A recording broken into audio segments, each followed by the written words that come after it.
Well, good evening and welcome to the Brothas-in-law. And on this channel, we discuss police-involved incidents that occur around the country, and we give our analysis on the actions of those police officers to see if their actions are what a reasonable officer would do.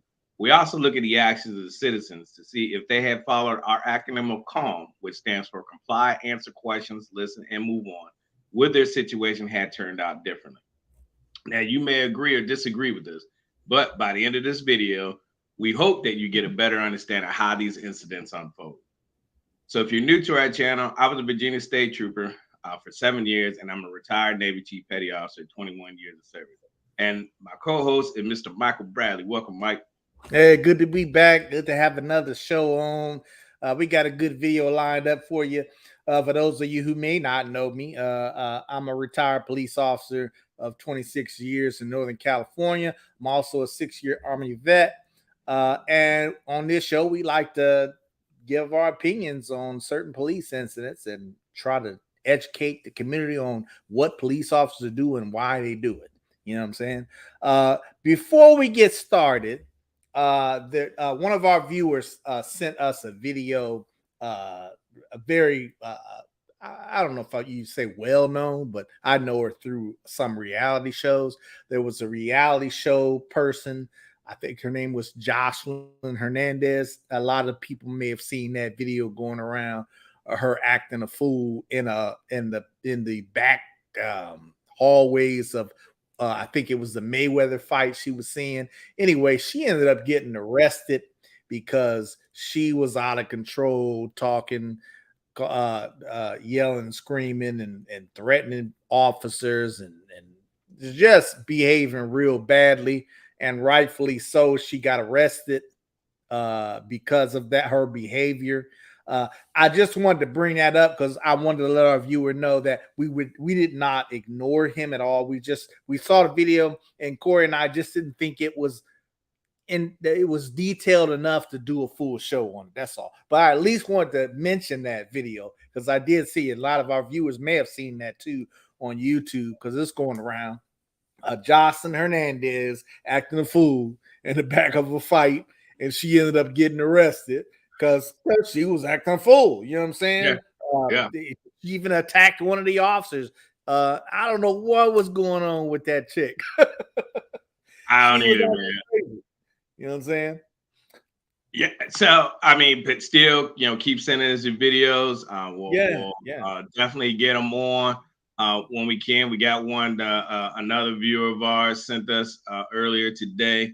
We'll definitely take a look at that one and see if we get that one on a show as well. But like Mike said, we do have a good show for you tonight. Tonight, we're talking about a police officer jumps into a stolen vehicle and gets drugged along the way. Very, very scary incident here. And this is one of the ones where we always talk about, this is why I should say it like this. This is why I say there's no such thing as a routine traffic stop, because at any given time, these incidents can go south, as we say, on the side of the road. And this is one of the ones that went south.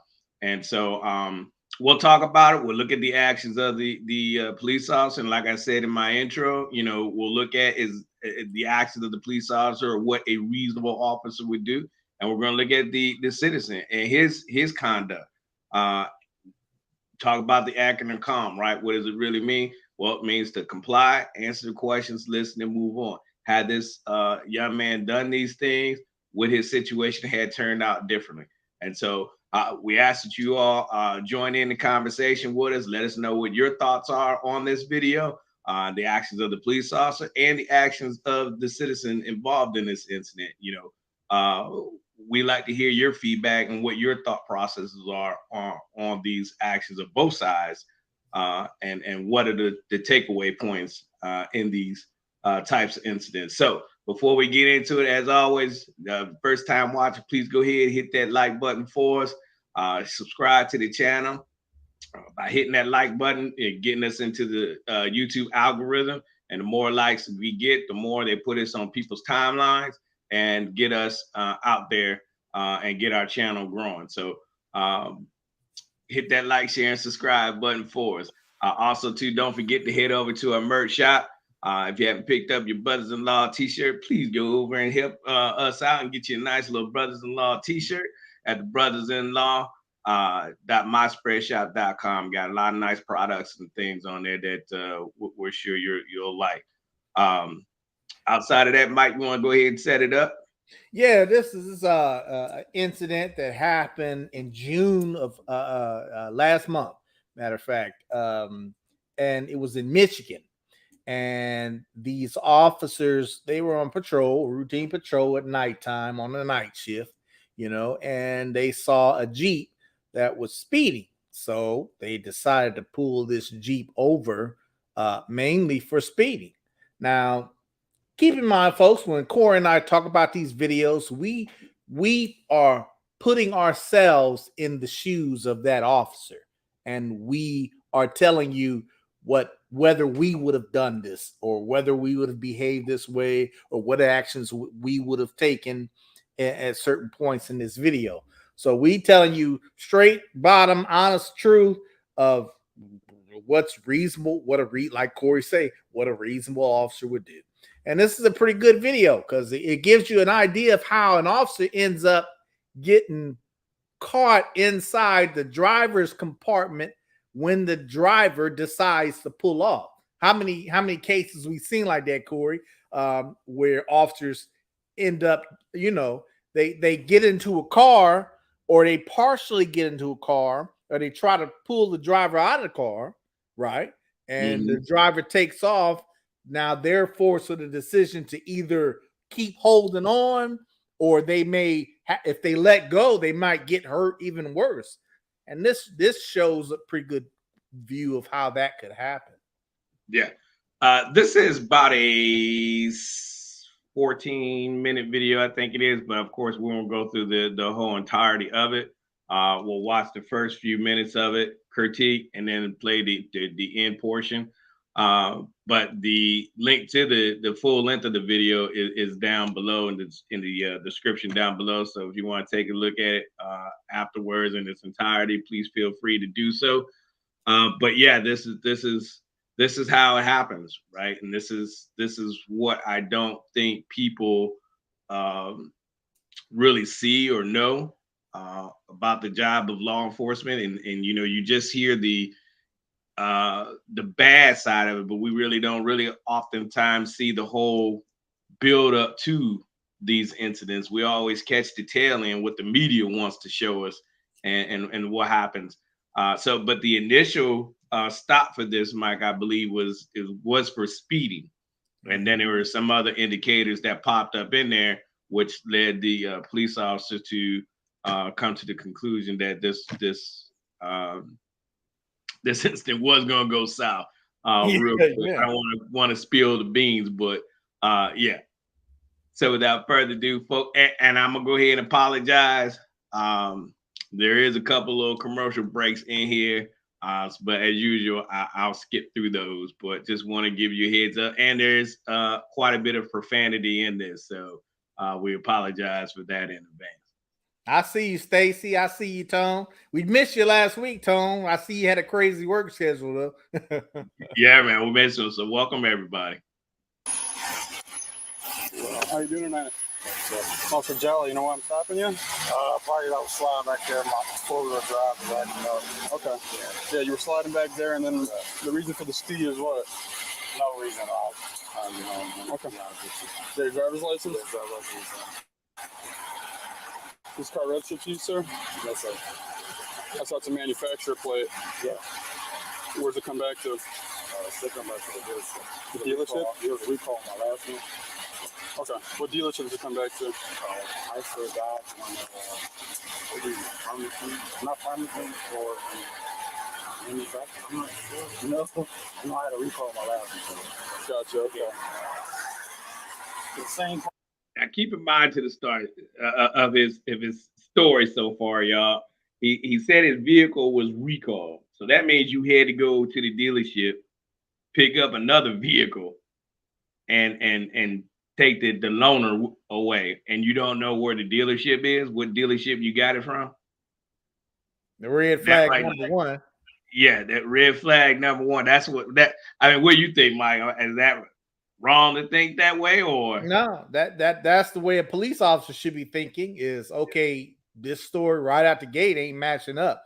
You don't know right? what dealer you coming from, and you claiming that your car was recalled. And do dealers generally give a Jeep like this as a loaner? I mean, this ain't just a stock Jeep. Looking at it, this looks like a high-end Jeep. As someone who knows a little bit about Jeeps, this looks like one of those newer Jeeps with the bigger tires, the Rubicon style. Dealers, when they give loaner cars, they don't usually give you the highest end of the car. But I could be wrong on that.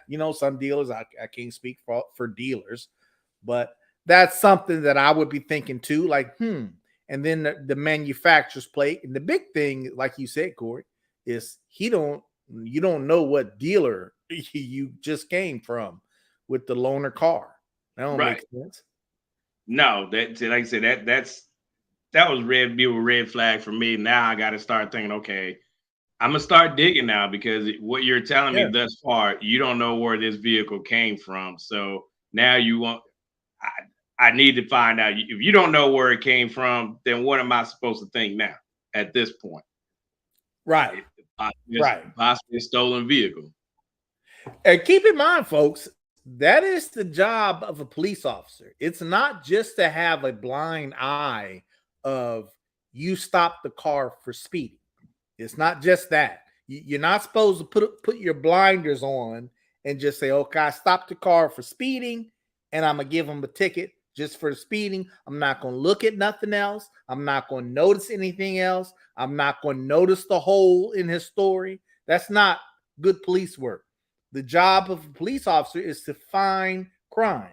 How do you do that? Well, you got to make contact. How do you make contact? Well, traffic stops is part of that way you can make contact with folks.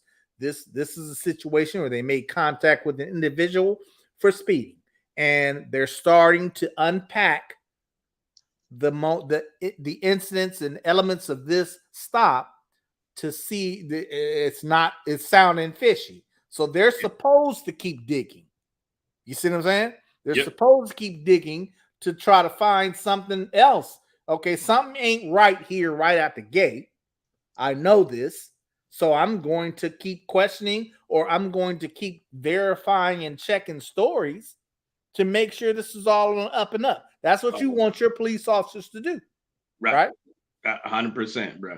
All right, we're going to keep it moving, y'all. Problem, though. I got the same problem.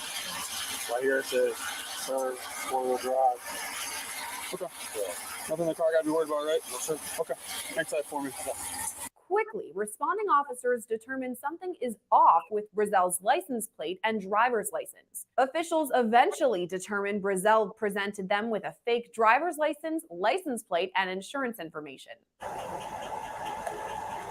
Yeah, you see that plate doesn't even come back to this car though. What's it come back to? It's a dealer plate or whatever. Yeah, it's a manufacturer plate. Yeah, FCA, US, nothing. Look. Or what is it registered to? FCA. Yeah, so it's Chrysler car. Because it's Chrysler. Yeah. So it's not going to register to anything just because it's I'm gonna have to go up and grab. I'm gonna have to grab that VIN. This ops number is not coming back to him. All right, pause right there for a second. I hate to keep doing it. No, you good. All right. Now, folks, understand at this point, they're not unreasonably holding this driver up. They're actually conducting an investigation because the investigation initiates when you present paperwork to me that you're supposed to present on a traffic stop. Okay. And I'm noticing things that are inconsistent with the paperwork that I have and what your vehicle is showing and what you're telling me. So as long as I'm actively investigating that incident, I'm not unreasonably holding you up. So these officers, some people might say that, Corey, they might say, well, officer can't hold him up that long just to do this. Yes, he can, because when you present me the information that I need, I am supposed to make sure that that information matches up. It adds up. It makes sense, right? Right. And then back to what you said a couple minutes ago, it's the officer's jobs to investigate further. Okay, so before you can write the summons, or what we call summons or tickets, you got to verify all the information. You got to make sure you're writing that ticket or summons to the right individual. And two, you got to make sure this is the correct vehicle and, the owner of the vehicle. And if that information doesn't match up, you are obligated to take it a step further. And so, now they're looking at, his ID card, his driver's license, and they're discussing that right now. And that's not even matching up. Right. So when they can't determine who the registered owner is from the license plate, or in this case here, the dealer's tags, then we're going to go to the VIN number. Right. And I had a question for our viewers right off the jump. Do you all know where your VIN number is on your vehicle? Not on your, I hope you know where it is on your registration card, but do you know where there's a couple different spots on your vehicle where your VIN number is, your vehicle identification number is on your vehicle? So we need to verify that, right? Because that number is going to come back to the registered owner, right? And as you will see here in a second, they'll have a problem with that as well. So, when we find one thing wrong, usually, Mike, that's a snowball effect. There's going to be something else that's wrong, right? And then here we go. All right, and then, like I said, it's no longer a routine traffic stop at that point, because now you're going to be taking somebody to jail. Yeah, something ain't right. Something ain't adding up. And when it doesn't add up with the paper that you have, what's presented to you, what the information that the driver is giving you, when all that doesn't add up, it's the officer, like you said, Corey, it's the officer's duty to continue to investigate, to keep finding what's going on. Why are there holes in the story? You got to verify everything. Okay. So don't think you're just going to hand an officer any old kind of paperwork or something that's fictitious or something like that, and it's not going to be verified by the officer. Okay, that's not good police work if the officer doesn't verify stuff, just takes what you give him at face value, okay, and write a cite. It doesn't work that way. That's terrible. You know what I'm saying? You're supposed to verify everything. Everything. So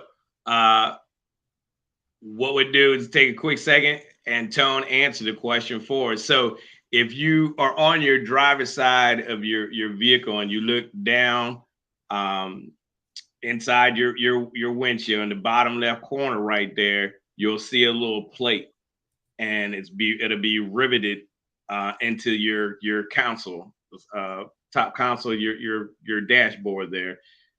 There's a tag there with your VIN number on it. If you don't see it there, they're all there, but you'll know it's a problem if it's not there. And then on the inside of your door, now typically it's right there. If you're looking at your driver's seat, along the frame right there where your seatbelt is, you come right down there almost to the bottom of the frame right there. You'll see it on a white manufacturer tag right there. It'll also be on the side right there. I've also seen them on the side of the doors too. I've seen that too. Yeah. And then on your engine block, you had to get underneath the vehicle then to see it under there. So those are the three places where you'll find your VIN number on the vehicle. So if we don't see those on at least two of those three spots, then we got a problem. And that's what we're getting ready to see here. Welcome, Delando. So I hope that answers your question, Ma. But that's a good question. I'm glad we asked that question, because a lot of people might just don't know where their VIN numbers are. Yeah. And you also have your VIN number to your vehicle on your registration card as well. Now, keep in mind, up to this point, folks, they did a stop for speeding. They noticed that the information on the plate and his license and the paperwork that he presented doesn't quite add up, doesn't make a lot of sense. The information that he's telling them as far as what dealership he's coming from, and he doesn't know the dealership. All this is information. As an officer, I'm thinking this could be something wrong here. This vehicle could be stolen. This person could have a suspended driver's license or any driver's license at all. This person could have a warrant because there's a reason why he's presenting fictitious paperwork to me. Okay. These are all the things that would be going through my mind up to this point. What say you, Corey? Oh, 100%. What they said, I wouldn't say at this point the hair on the back of your neck is standing up, but a lot of flags have been going off now. So like the first red flag, we said he didn't know where what dealership he picked the car up from, right? This is supposed to be a loaner, right? Red flag number 1. And now 2 and 3 red flags. The manufacturer's dealership tag on there is not coming back to that dealership where he allegedly is supposed to pick the vehicle up from. And number 3 now is his operator's license or his driver's license is not is fake. So now, as an officer, if I'm sitting here and I'm handling a situation like this, now I'm like, God dog it, man. I know exactly where this is going. This guy's gonna have to go to jail.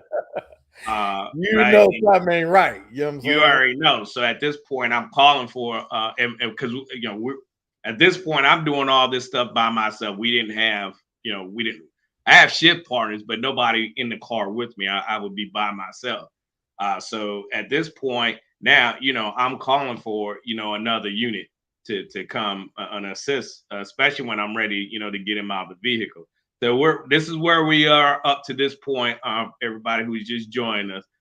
So we're going to pick it up from there and see. Real quick, I'm glad you said that real quick, Corey, as far as the cover unit goes, because that's exactly where my mind would be too, is calling for a cover unit, because I would anticipate that this might go south real fast. And I need another officer there with me just in case it does. So this is where I'm going to start reading and start having that officer instinct and letting me know that I got these red flags in front of me.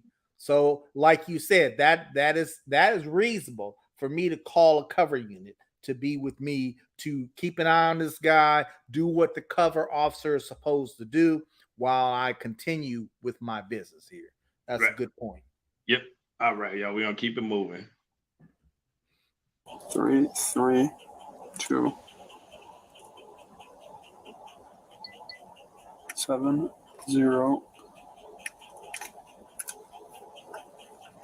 North Carolina. Just triple check.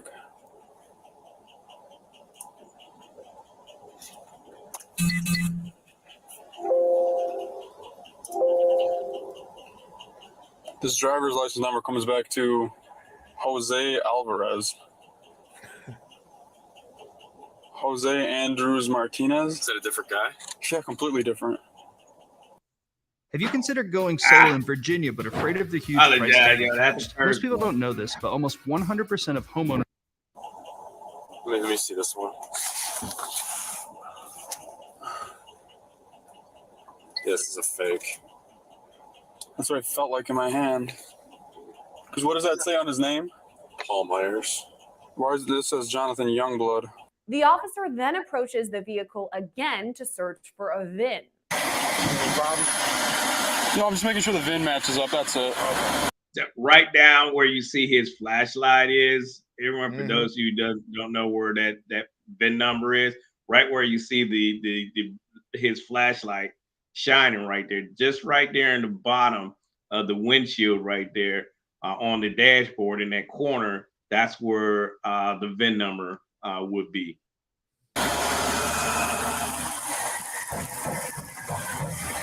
I'm gonna pop in the door open so I can see the VIN. I ain't got it over there.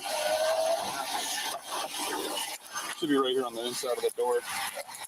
And right there on the inside of the door, right there is where it would be. It should have been right here. Where it should have been. Right. But yeah, they just threw me this one. They said this is something they use this. Oh, okay. Do errands in. So I'm stuck with a blitz. Pause for a second. Gotcha.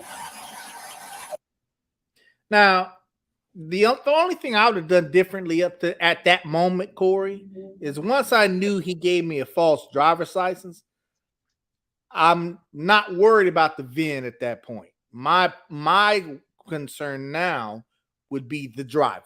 So I would be, instead of looking for the VIN, I would be pulling that driver out, handcuffing him, getting him cuffed and detained until we can figure out what's going on. Because you already got a crime. He already false identification, false identification to you, driver's license. So that's and it's enough red flags for you to put handcuffs on this guy, get him out of the car, put handcuffs on him, and get him secured, and let's continue this investigation. You know what I'm saying? Tell you're right. I agree. He should have been out of the vehicle by now. I mean, once you figured out already that's a, I mean, even you can even go back even before that with the registration on the tag, that being found to be fake. I mean, that was, again, hey, let's go ahead and get him out the vehicle and get him in handcuffs. Now, at this time, he would still be detained. You're not, I mean, because you're not done with the investigation, right? I mean, there's more. Right. You know there's more. So you have to finish your investigation. But at this point, once you did get him in handcuffs, he's detained for administrative purposes right now while you finish your investigation to prevent what is about to take place. And keep in mind, folks, we try to give you step by step in order of things that Corey and I would do if we were taking part in this investigation. You know what I'm saying? So instead of worrying about the VIN, my focus would have been on the driver, getting him secure, because I already know that he presented a fake ID to me. Right. So there's a reason why he presenting the fake ID to me. That reason could range from I got warrants, I don't have a license. Could he be armed? All officers assume you armed until we can prove you ain't. If I'm dealing with you, I'm assuming you got a weapon on you, okay? Until I have reason or some reason to believe you don't. You know what I'm saying? Right. So I'm securing him, the driver, right away, because I don't want you to try to run on me. I don't want you to try to drive off. I don't want you to do anything more suspicious to put me in danger. Okay. Right. So I'm concentrating on you, getting you secured immediately. Yeah. I had a question I wanted to ask the audience. Up to this point and everything that you know right now, and those of you who have been following us for a while, my question to you is, at this point, what you know about this gentleman right now, and everything that you've uncovered right now, is the initial reason for the stop your main priority? It's a good question. Yeah, let me see some comments, viewers. Mrs. Taylor, Delando, Tone, Stacy, I want to see some comments based on what you know about this right now up to this point. That's a good question, Corey. He was stopped for speeding, but now is the speeding the main focus that you have? Is it really, are you so worried about the speeding now, or now are you more worried about other things that are unfolding in front of you? Okay, that's a good question. Right. Now, what takes precedence? Yeah. Right. Yeah. What takes precedence right now? So, the license plate and the driver's license are right now. Those are very important, more so than the speeding. And why would the license plate and the driver's license be more of a concern, Stacy? Why do you say that? I agree with you. But there's a reason, right, Corey? There's a reason why those items are now, because what could possibly be going on here? You see what I'm saying? Something much more than speeding, right? Right. Yeah. Yeah. And I mean, it's those things. This is how the mindset of the officer has to work when you're on these stops, and it's a reason why we always say don't jump to conclusions when you see these police involved incidents on TV, and say, oh, all this is because a busted tail light, all this is because a cracked windshield, or all this because he ran a stop sign or ran a red light. Right now, you see and know now. No, this other stuff now trumps the initial stop. Right. So accumulation thing. I like that comment, Tone. I like that comment. Jesus loves you.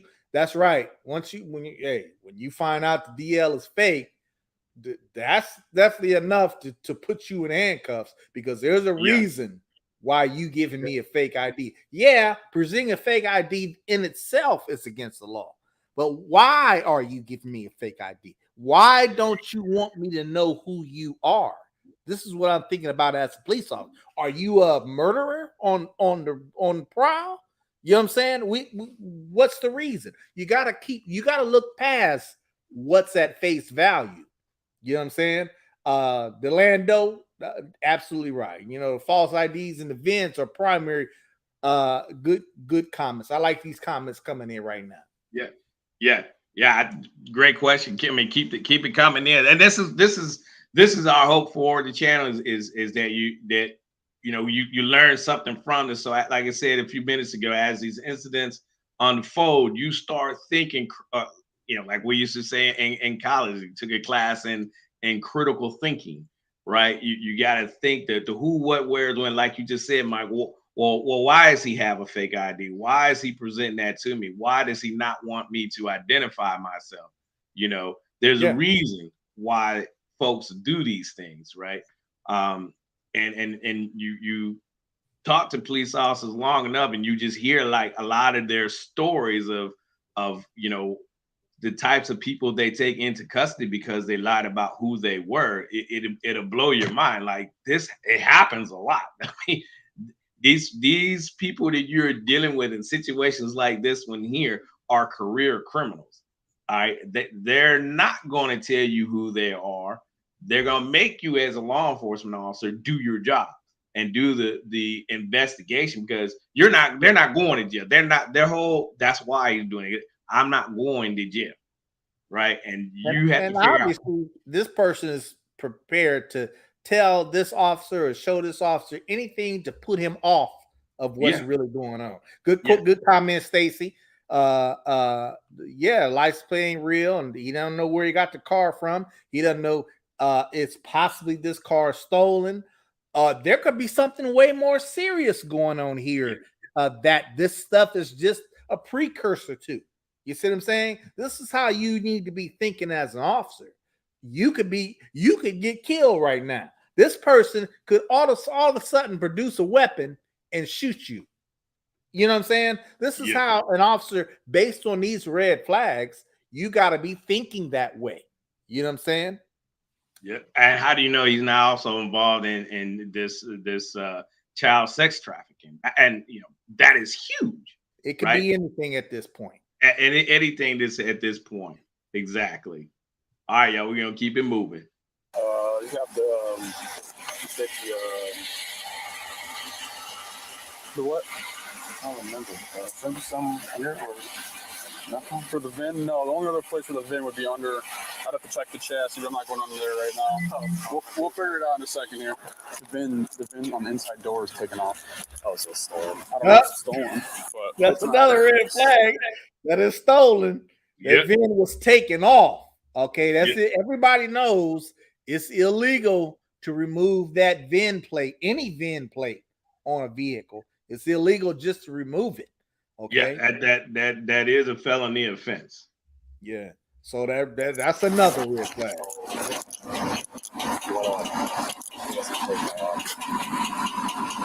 Have him shut the car off first until we get this figured out.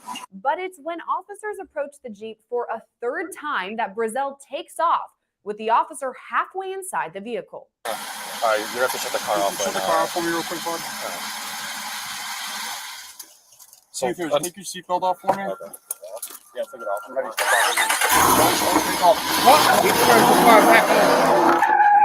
Oh man.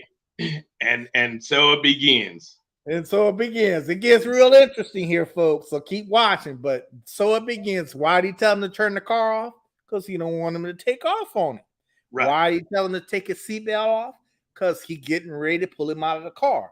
You think that driver don't know all this? Yeah, he knows all this, and he gonna wait for his quick window of opportunity to take off on him. You know what I'm saying, Corey? Yeah, and that's as you, the longer you sit there, they sit there. Their mind is thinking. They're not just sitting there all lackadaisy. No, they're plotting their way out. They're thinking, okay, the longer I sit here, they're figuring it out. They're figuring out what's going to be my out, and they're looking. At this point, I probably would have had my shift partner put his car in front of his or something so that he wouldn't be able to do that. But like I said, at this point, I think they waited too long to get him out, as everybody said in the comments, and which is correct. Yeah, good comment, Stacey. Once you figured out that good comment, Tone, that the ID was fake or the license plate was fake, you should already had him out the car. That's not to say that he wasn't going to run anyway. He probably already had it in his mind that he was going to flee. He was just looking for his window of opportunity. Like once he realized they were getting ready to pull him out of the car, he wasn't trying to come out of that car. He was going to try to accelerate and get away from it. I believe that would have happened anyway. But like Stacey and Tone said, he would have been out of that car. At least I would have attempted to get him out of that car as soon as I confirmed that ID he gave me was fake. As soon as I confirm that, or you coming out of the car and you going in handcuffs, because I don't know what's going on here. You see what I'm saying? So, but good comments.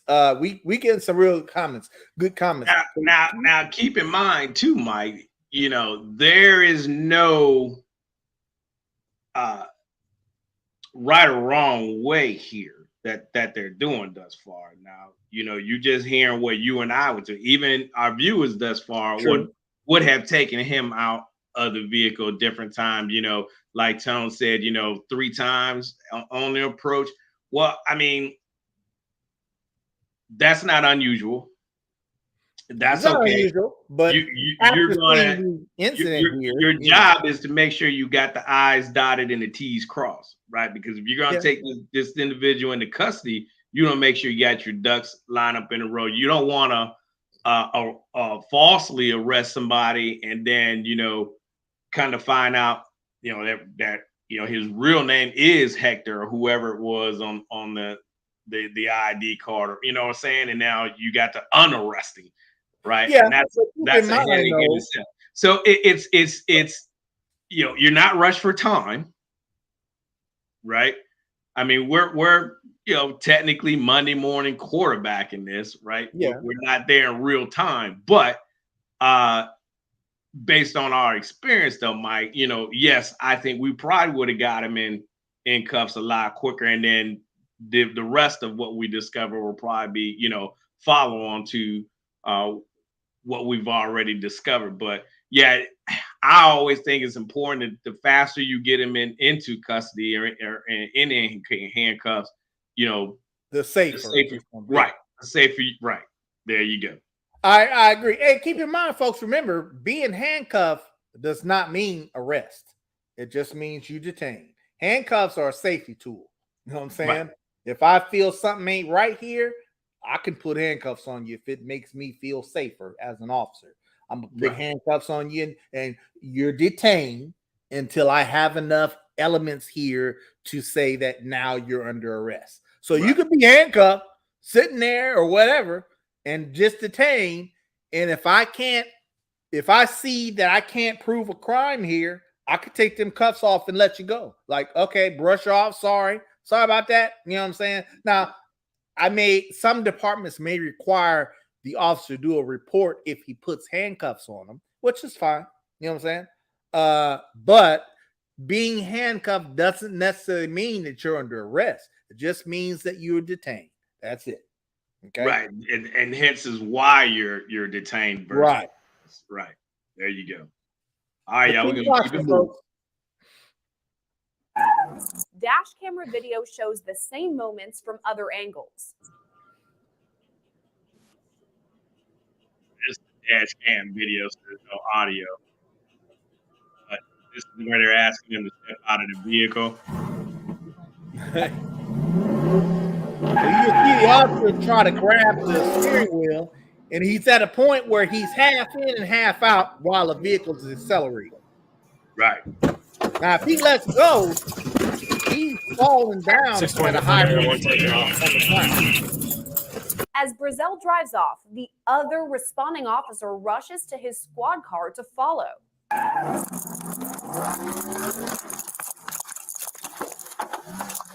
That sounds like a 392, the way that engine sounds. Yeah. That's a Jeep that's got a high-powered engine and go fast.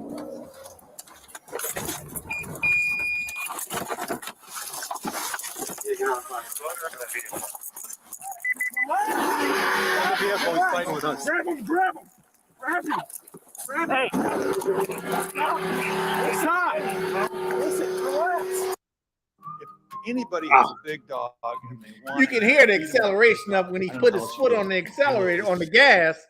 For some reason, he must have had it out of gear or something.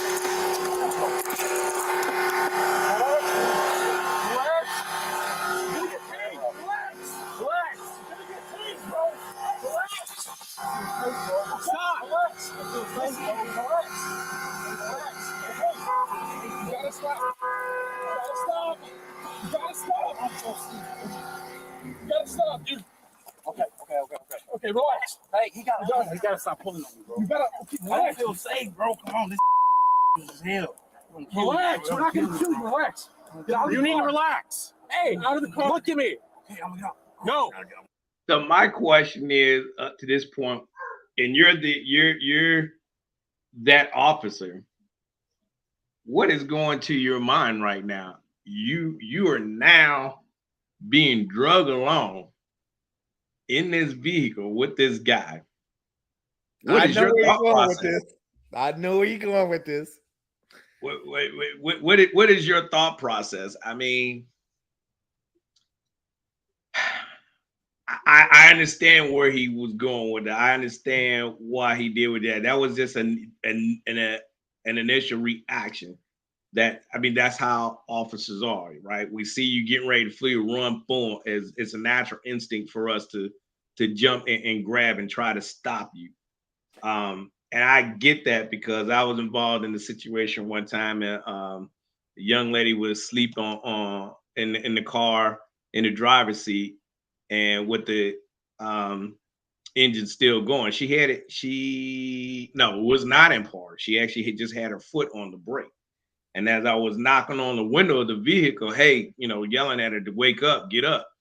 She then gets alerted, scared, I guess, looks at me, big old eye, and then she just guns it. And I had my hand on the door handle, right? And I'm like, oh, shoot. So I just eventually just let go. It's like, she realized, and she eventually stops, and she realizes, it's the police and everything. So I'm like, snatched her out through the car, man. I was hot. Like, look, you just drug me, and hindsight 21. I'm glad I let go and not held on to it. But I mean, but this officer, he was halfway inside the car. You know what I'm saying? Right. So you got a split-second decision to decide what you're going to do. Are you going to stay with trying to, get control of the steering wheel, or are you going to let go? If you let go while they traveling at a high rate of speed, guess what? You're going to fall out, maybe even backwards, and hit the back of your head at a high rate of speed. That could kill you. You know what I'm saying? That 100%. Could kill you. So 100%. You got to decide what actually you're going to take. Now, we've all seen incidents like this where the officer decides to shoot the guy. Okay. I can see using deadly force because right now your life is in danger by you hanging halfway out of a speeding vehicle. Okay. And the guy ain't trying to stop. Okay. That's a good question, Mike. I mean, is deadly force offered a factor now? Because some would say, well, you never had to jump into the vehicle. You shouldn't have done that. Yeah, but it's your instinct that you were trying to get the guy out, and you already halfway in there. You see him try to put the car in gear, so you want to jump in and grab him and try to stop him from putting the car in gear. Right. Well, you weren't quite quick enough in that half second, and he manages to accelerate. Okay, now you hanging halfway in, halfway out. Jesus love you. Say, why not just shoot the suspect now? You know what, Corey?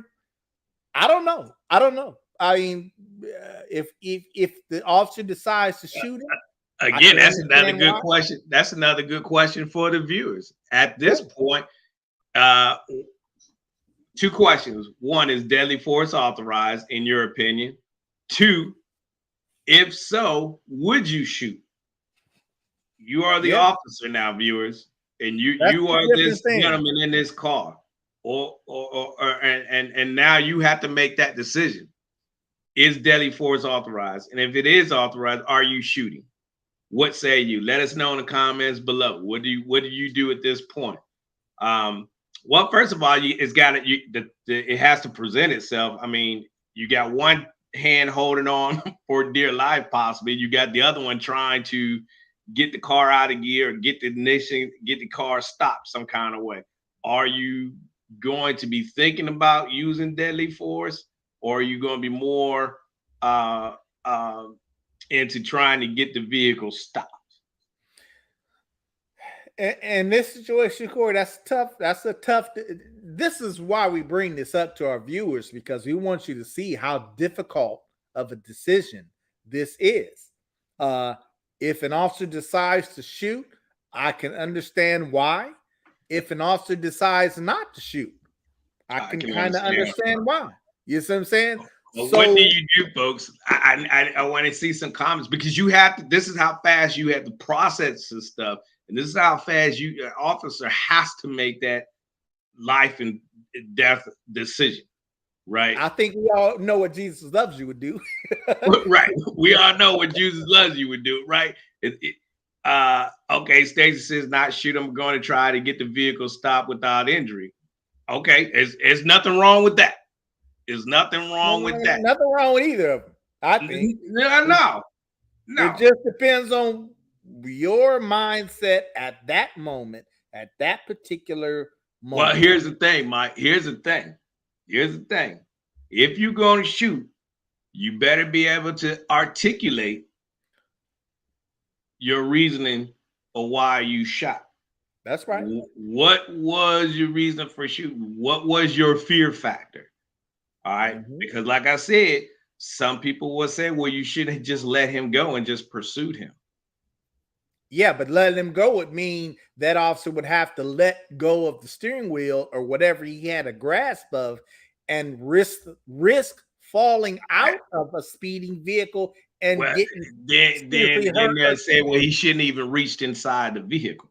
But you know what? You could say that if you look at a certain point, maybe when the Jeep decided to accelerate and after the Jeep moved off. I don't know. That's tough because it's unnatural for an officer to just let the Jeep go. I mean, like you said a minute ago, Corey, yep. I could understand an officer's instinct. If you try to take off or do something, you want to jump in there and try to grab the wheel, take it out of gear, do something to try to get that vehicle stopped. Maybe you aren't in a position to be able to grab your firearm out of your holster. You know what I'm saying? If you try to hold on for dear life while trying to get the vehicle to stop or whatever you're doing, I assume that both your hands are tied up. So right. You may not be able to get to your firearm. You know right. what I'm saying? I mean, which at that point, you at the mercy of that driver. Yeah. Again, Taze, I don't know if I would tase him while he's driving, because remember, when you tase him, they're gonna tense up, right? And who has control of the vehicle? More control of the vehicle at that moment. I think that the subject has more control of that vehicle. It'd be difficult for me to have shot because I'm left-handed. Yeah, right at that point. So honestly, if it were me in there, no, I wouldn't have shot because I'm a left-handed, and I would not have probably been in a good position to get my service weapon out, being that I'm probably pent up onto the steering wheel, and I'm using my left hand to probably try to fight him and steering that steering wheel, and using my left hand or my right hand trying to, elbow him in the face or try to get his other hand off of it. I don't think I would have been able to shoot, Mike. I don't think I would be able to shoot, because I think both my hands would be holding on to something. Yeah. And if I let go, I'm gonna fall out. You know what I'm saying? This is true. So I don't want to do that either. So you see, folks, how difficult of a decision this is. I can understand either way. I can understand an officer if they're able to shooting, and I can understand an officer not shooting. You know what I'm saying? That's a decision that you're gonna have to make if you ever are, unfortunately, in that kind of moment. Right. I mean, and that's the thing. I want people to understand is that, all these things that officer has to process that fast and making these types of decisions to whether, can I shoot? When should I shoot? Is it safe for me to do it? Should I have jumped in it? And I'm sure after the incident is over, these guys are Monday morning quarterbacking themselves of what went right and what went wrong in this, and what would they have done differently? But I want to change now to this individual here. And I'm gonna keep playing the clip and or I might back it up just a quick second, but I wanted you all to listen to what he's saying. And we're going to talk about that. Matter of fact, I'm going to back it up a second frame or two here, but pay attention to the individual and what he's saying. Okay, relax. Hey, he got it. They finally managed to get him stopped. I don't feel safe, bro. Come on. Relax. Did you hear what he said, y'all? He said I'll play it again. Okay, relax. Hey, he got it. You gotta stop pulling on me, bro. You gotta. I don't feel safe, bro. Come on, this is hell. He said, "I don't feel safe. I don't feel safe." Well, the officers don't feel safe either, folks. Yeah. Okay. Now, what would the scenario look like, folks, if he did get shot? What would your thought process be then if you heard about this video and this young man end up getting shot? What would your thought process be then? It'd probably be another racial incident, white police officer shoots an unarmed black. Now they'll exclude everything else and say it'll be all because of a speeding violation. Yeah, that's how it would come out. You know what I'm saying? It would come out like that. Yeah, and the fact that he's saying I don't feel safe, it sounds like something that he heard other people say before to justify his crazy actions. You know what I'm saying? Yeah. And that's ridiculous. That's absurd. I don't feel safe either. You got to, in other words, I'm thinking the nerve of you to say you don't feel safe, you the one doing all the unsafe stuff. Right. Okay. Right. You the one are creating and doing all this unsafe stuff, but you don't feel safe. I don't feel safe either. Okay. I'm as an officer, I would not feel safe either. I would feel that you, especially if you continue to resist or take off or do whatever, and you're not doing what I'm telling you to do, I'm feeling unsafe too, folks, as an officer. So keep that in mind. Goes both ways. Yeah. Anthony makes a good point. If he didn't feel safe, he wouldn't have pulled over. He would have tried to drive to safety. Yeah, and at that point, it's just an excuse now, right? Don't kill me. Don't kill me. First of all, you put yourself in this position. The officers did not do this. First of all, you're the one that was speeding, right? To gain the attention of the officer.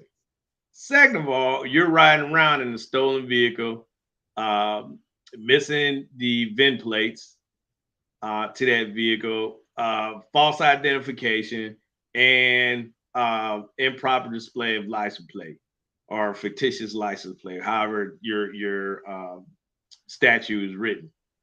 So right now, 5 violations right now, right? And you want to talk about you not feeling safe, and then you pull off with the officer inside, but you don't feel safe. Look, right? If you rolling around giving false ID to police, drive around a stolen vehicle, I'm sure you've done hundreds of things where you shouldn't have felt safe then. But this is the part where you don't feel safe. You know now you don't feel safe. Yeah. And you know what?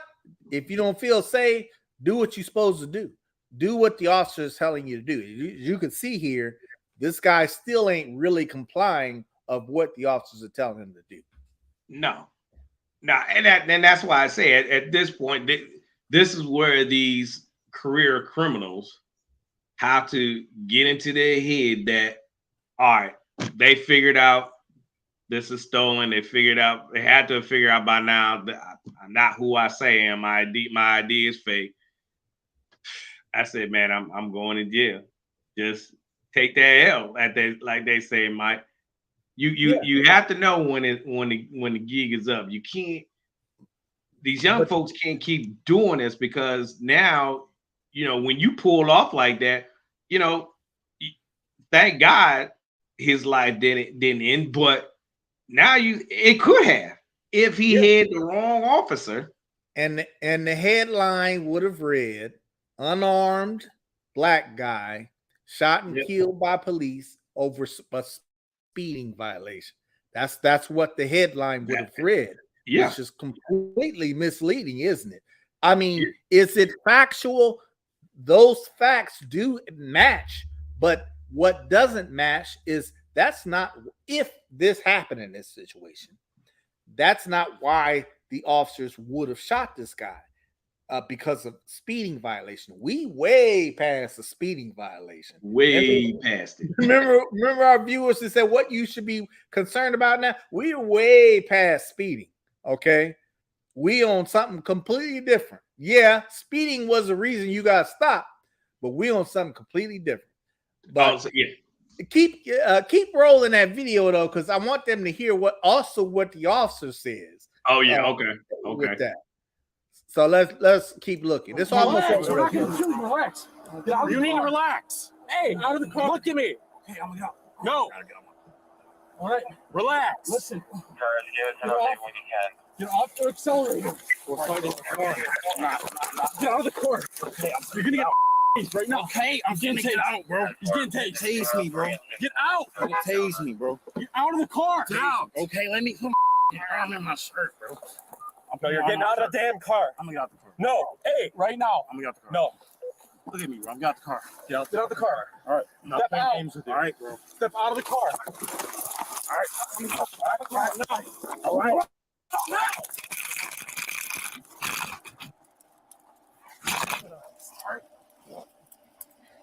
I get it, bro. I get it. I'm not mad, bro. Yeah, you almost killed me. For what, dude? For what? You can fear all you want. You don't think I was in fear for my life? Secure. 10-4-1 secure. Hey, do me a favor, shut up. This a game, dude? What the hell's wrong with you? Maybe in the Kroger lot.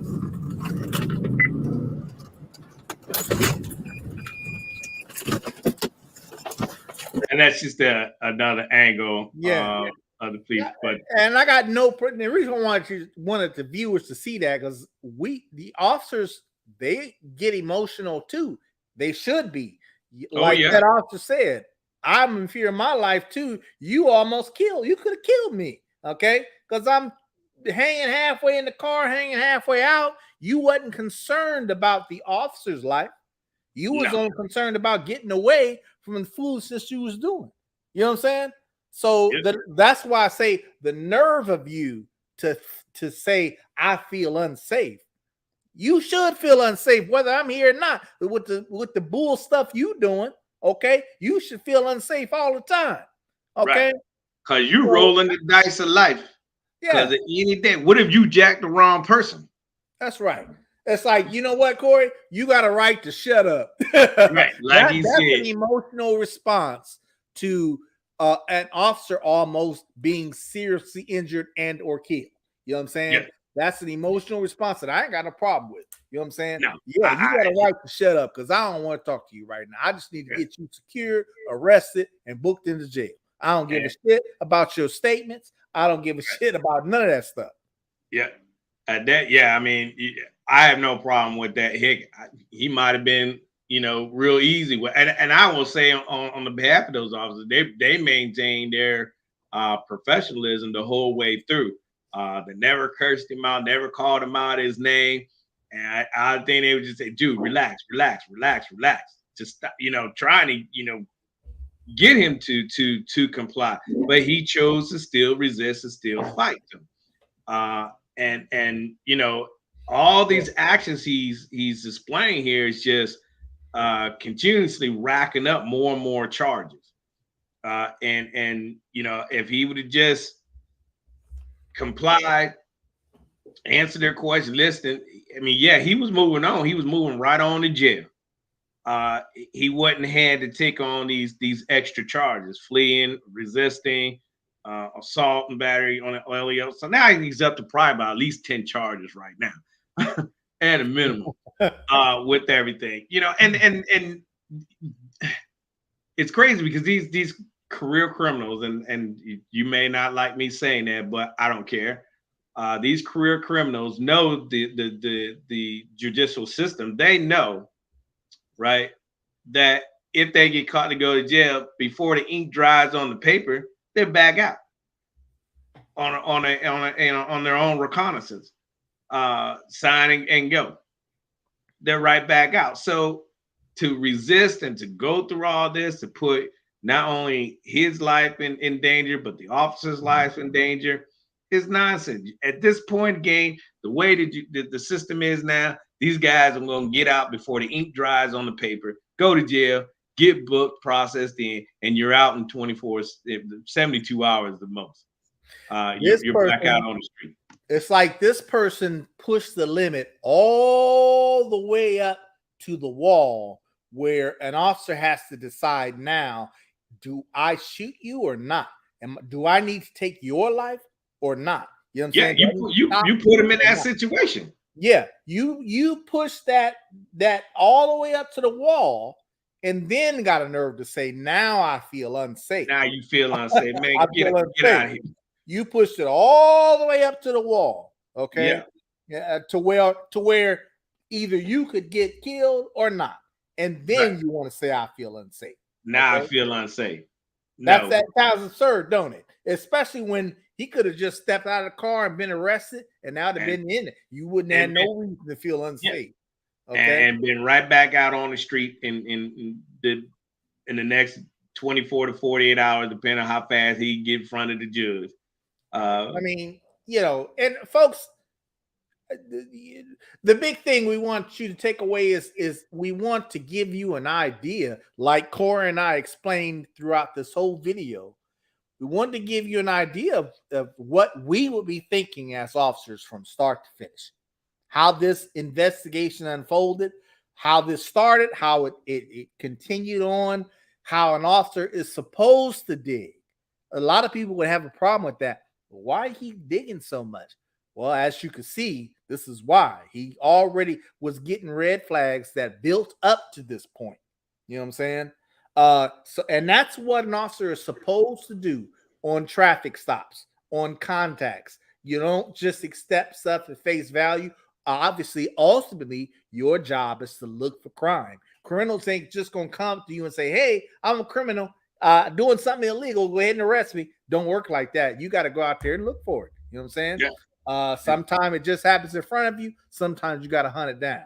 You got to look. And this is the reason why we ask all these questions on traffic stop. Yeah, just to put you at ease, and two, yeah, we're doing police work. I'm trying to figure out what's going on. Why are you speeding? This is why I'm asking you, hey, where are you coming from this evening? What's the reason for your speed? All right. This your vehicle. Anything in the vehicle I need to be concerned with? Any weapons? Anything in there? No. And you'd be surprised. This is how we find, what's that strange smell? I had left some, meat in the car, for a few days in the sun and the heat. Oh, okay. Then you start looking like, nah, I don't buy that. You're fidgeting around. You smelt dead bodies before you know that dead body smells. An officer, there's a dead body in that car. Next thing you know, boom, pop the trunk. Here you go. You got dead. So you. This is why we asked the question, because, like I said, it's yes. They as Anthony said, the PC, the stop was the PC. Now I got you for murder charges because you got a dead body in the car. Yeah. For lack of better words, that's a good way of putting that. You know what I'm saying? So folks, don't get offended if you get pulled over and officer seems to be investigating. They supposed to be suspicious of people when they pull them over. You know what I'm saying? That's their job. They supposed to just think about it this way. If officers just did nothing but, okay, I stopped you for speeding, I'm going to give you a ticket, or I'm not going to give you a ticket and let you go. If they were that robotic, you know what I'm saying? You never, those things would never accumulate into, this is a stolen vehicle, or this is person's got stolen equipment in a car, or this person is a wanted felon, or whatever. None of that stuff would ever come about. You know what I'm saying? Right. So, it's their job. Don't be offended by that. That's normal behavior for a police officer to be suspicious until you show that there's no reason to be suspicious. You know what I'm saying? Right. Now, we ain't like that on every single stop, but if we see red flags that based on our training experience, we're going to keep going as an officer and keep investigating, investigating. Yeah. That's what we do. That's what policing is all about. Right? That's right. So, well, folks, we're going to go ahead and wrap this one up for this week. Glad you all chimed in. We hope you got something out of it. Video, please go ahead and hit that like button if you're just joining us and haven't done so already. That gets us out into the YouTube algorithm and get us out there on people's timelines and get more eyes on our videos. And don't forget to head on over to our merch shop to pick up a Brothas-in-law t-shirt and help support our channel. And if you got a video that you might like from Mike and us to take a look at, you can email us at the brothers-in-law21@gmail.com, and we'll look at the video and get it on our playlist to take a look at and get it on the show. Also, if you like to be on the show and break down the video with us, hit us up in the email and let us know that you'd like to join us on the show one time and break down the video with us and be a part of the show. So please share this out to one family member, everybody, and get them on here and watch the channel and be a part of our discussion.